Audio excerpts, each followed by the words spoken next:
कई बार मैंने live in partner में एक दूसरे को आगे बढ़ाते भी देखा है। ऐसा भी देखा है कि एक लिव इन पार्टनर अपनी चीज़ों को छोड़ के दूसरे को आगे बढ़ाने में जी जान लगा देता है। क्योंकि वो ये सोचता है, चाहे वो लड़का हो चाहे लड़की, कि मेरा भविष्य इसी में है। तो यदि किसी ने आपके लिए पूरी ज़िंदगी अपनी बिता दी है, तो उसको एटलीस्ट ditch मत उसको करिए। डिच मत उसको करिए। डिच मत करिए। जब आपके अच्छे दिन आए तो उसको ध्यान रखिए कि उसने आपकी विपरीत परिस्थिति में समय दिया है, साथ दिया है, अपना सब कुछ दिया है। तो क्योंकि एटलीस्ट जब आप कुछ बन जाते हैं ना, तब तो बहुत सारे लोग आपके साथ खड़े होते हैं। हाँ। पर आप जब कुछ नहीं होते हैं, जब आपको पीछे बैकअप की जरूरत होती है, तो जो आपके साथ हो उसके साथ बने रहिए। उस लिव इन को फिर शादी में कन्वर्ट Convert करिए, एक परमानेंट रिलेशन में कन्वर्ट करिए, सोशली एक्सेप्टेबल रिलेशन में कन्वर्ट करिए। और ये हम बात कर रहे हैं उन 1% या 2% मामलों की। बाकी 98 तो सक्सेसफुल है ही नहीं, एज पर योर एक्सपीरियंस। हाँ, मेरा जो रहा है, क्योंकि मैंने ये देखा है कि कम उम्र में जो लिव इन में आते हैं तो उनका वो फिजिकल अट्रैक्शन होता है बस। जैसे जैसे बड़े होते हैं, रिस्पॉन्सिबिलिटीज, फैमिली प्रेशर, सोसाइटी समझते हैं, दे गेट सेपरेटेड। बड़ी उम्र में जब वो लिव इन में आते हैं तो बहुत सोच समझ के आते हैं, लिमिटेड जरूरतों के लिए आते हैं। उनकी जरूरतें या तो इमोशनल होती हैं या फिजिकल होती हैं। If they are financially sound तो वो केवल और केवल फिजिकल या इमोशनल ऐसी होती हैं जो एक सर्टेन टाइम के बाद किसी और से फुलफिल होने लगती हैं, then they get separated. Emotional attachment काफी जो दोनों तरफ से रहे कम होता है, लेकिन हाँ होता है, बहुत स्ट्रांग होता है। तो ऐसे टाइम पे फिर जब स्ट्रांग है, आप दोनों एक दूसरे के लिए बने हुए हो, तो फिर ऐसे में फिर डू मैरिज, बस शादी, हाँ शादी करिए। ये नहीं कि वो बच्चे कर लिए साथ में ऐसे ही खुश नहीं, आप शादी करिए, उसको प्रॉपर नाम दीजिए, लिव इन से हट जाइए, शादी करिए, फैमिली बनाइए, मैरिज सबके साथ में रहिए। अलग अलग डिफरेंट कल्चर की फैमिलीज हैं तो उनको साथ में लाने की कोशिश करिए, दोनों के कल्चर को समझिए। तो ये सब चीजें हैं कि करना चाहिए। अगर आप मतलब लिव इन तो तब भी नहीं कहलाएगा कि लिव इन का एंड लिव इन नहीं है। लिव इन का एंड या तो मैरिज है, फैमिली है या सेपरेशन है। तो लिव इन एग्जिस्टेंस नहीं है और लिव इन कोई सोल्यूशन नहीं है। कोई ऐसा केस जो आपको लगता हो आप कभी नहीं भूल पाएंगे? एक तो मैंने जो बताया वो छोटे छोटे बच्चियों की मदर, एक यही कि प्यार की खोज में दो व्यक्ति खोज रहे हैं, दोनों ही एक दूसरे से प्यार खोज रहे हैं, बट दोनों ही लिव इन में रहे, लिव इन के बाद भी डिससेटिस्फाइड हैं।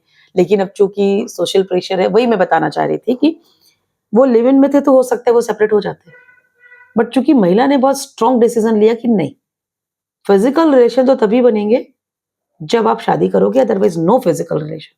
तो कम से कम रहने के बाद भी, हाँ, मतलब ये किया जा सकता है। तो उस महिला के इस स्ट्रॉन्ग डिसीजन ने आज भले ही दोनों एक दूसरे के साथ खुश नहीं, बट सेपरेट नहीं हो रहे हैं। क्यों? साथ में, क्योंकि अब विवाह हो चुका है। Very good. मैं उस महिला को बोलती हूँ, मैंने तो बहुत अच्छा काम करी हो।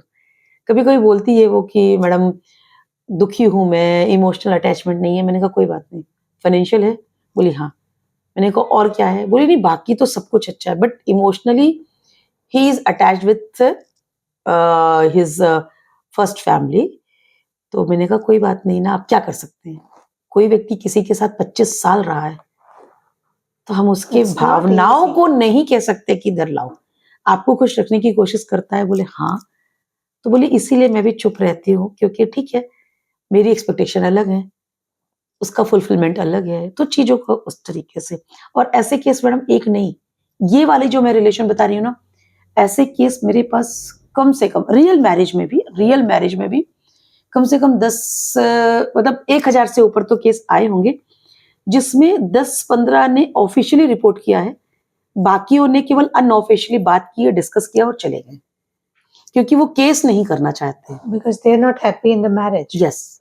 तो ये भी हमारे लिए अलार्मिंग है कि ऐसा क्या हो रहा है परिवार के अंदर कि दोनों में से एक पार्टनर हैप्पी नहीं है।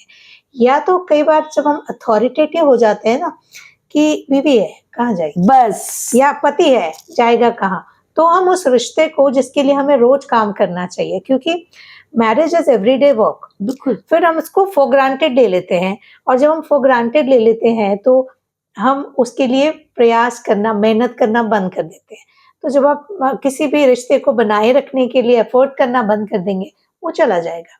हाँ वही चीज है। और एक तो मैं एक केस बताना चाहूंगी लिव इन का, मतलब मैंने लाइफ में पहली बार, आप बोल रहे थे ना केस कौन सा देखा है, बहुत ही मैच्योर रिलेशन, 2 मतलब बचपन के साथी, उसमें से लड़के ने तो शादी की ही नहीं। महिला के साथ वो अभी भी हैं, they are together. More than 50 oh! In age. और मुझे नहीं पता है कि महिला के हस्बैंड को चीज़ें पता हैं कि नहीं पता है, क्योंकि महिला खुद ही डाउट में रहती है कि मेरे पति को पता है कि नहीं पता है। दोनों के बच्चे हैं, उस महिला के 2 बच्चे पति के साथ हैं, 2 बच्चे इसके साथ हैं। परेशान हो गई थी, खुद की गिल्ट में आ गई थी, वो मेरे ऑफ़िस आई थी, खुद ही गिल्ट में आ चुकी थी।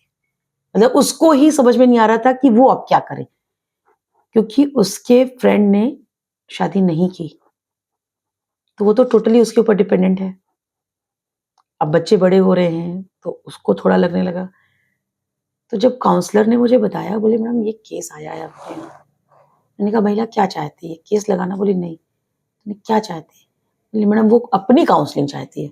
हाँ, कम से कम वो इस परिस्थिति में रिलैक्स होके हाँ, डील कर पाए। हाँ, तो मैंने कहा करो काउंसलिंग।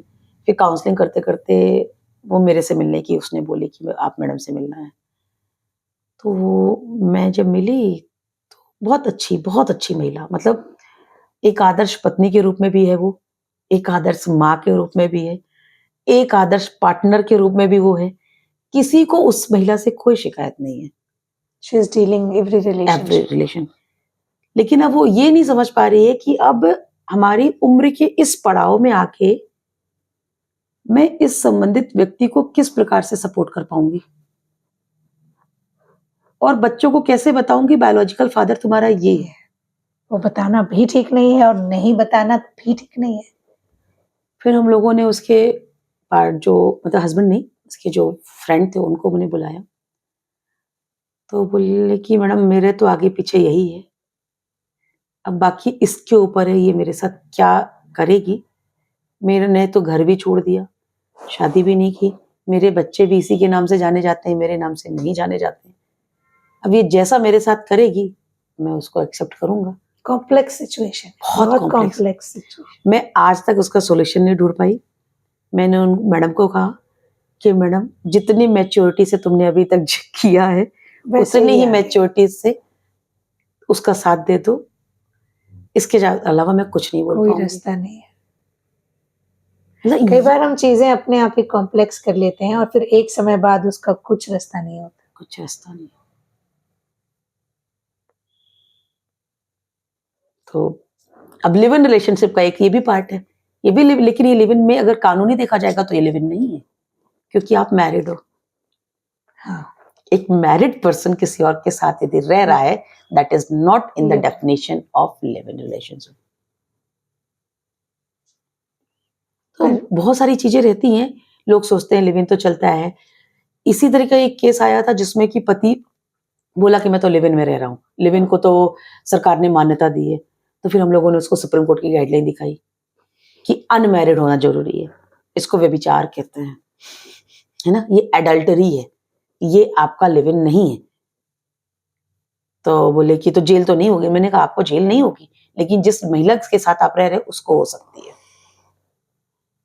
तो इस तरीके से भी चीजों को रोकना बहुत जरूरी है, क्योंकि लोगों को लिव इन की डेफिनेशन नहीं पता है।